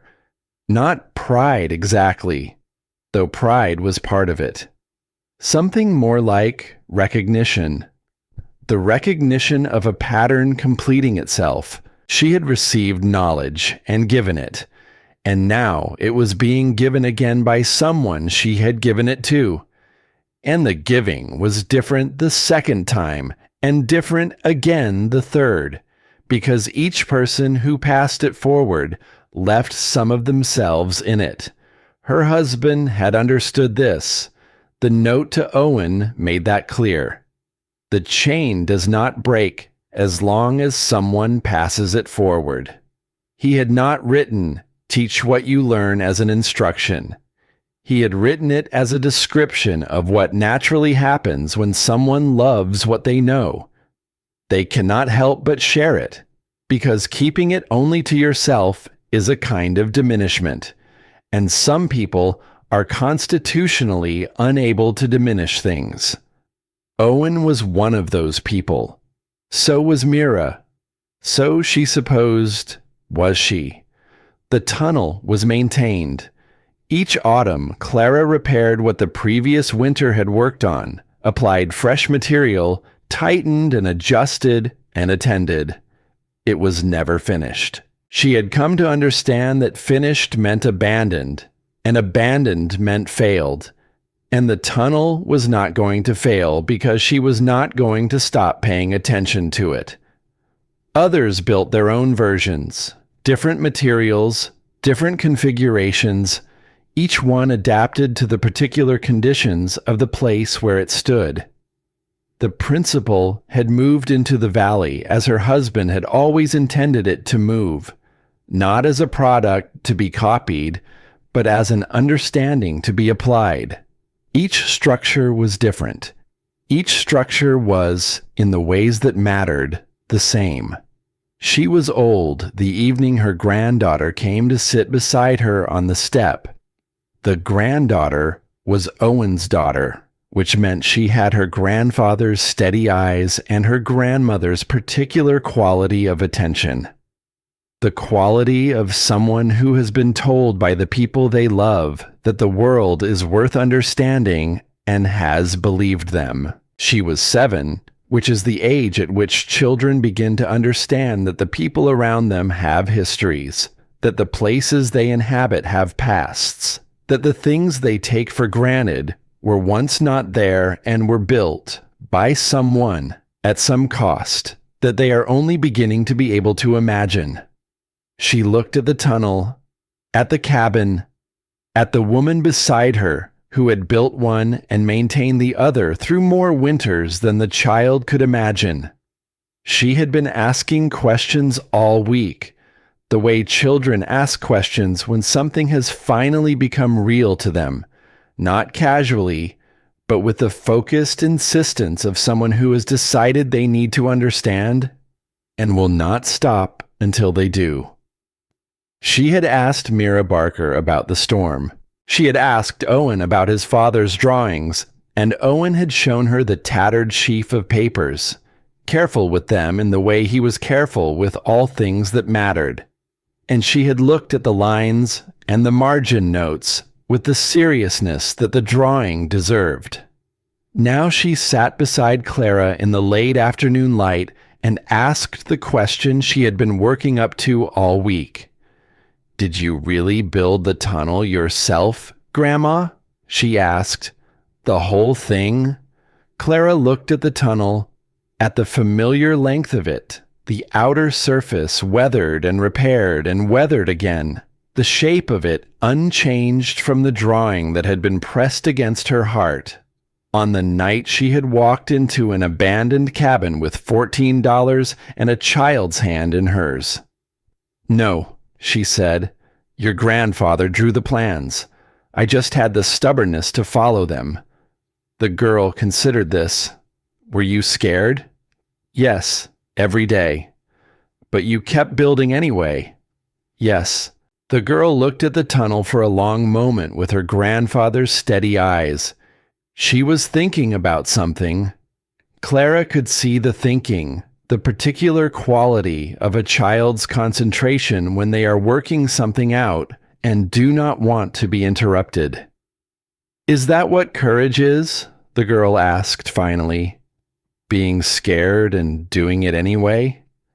Clara looked at her granddaughter, at the steady eyes, the careful expression, the 7-year-old face that was working very hard on a very large question. "That's part of it," she said. "The other part is knowing what you're building toward. Your grandfather knew. He built those plans because he knew what mattered and he wanted to protect it." She paused.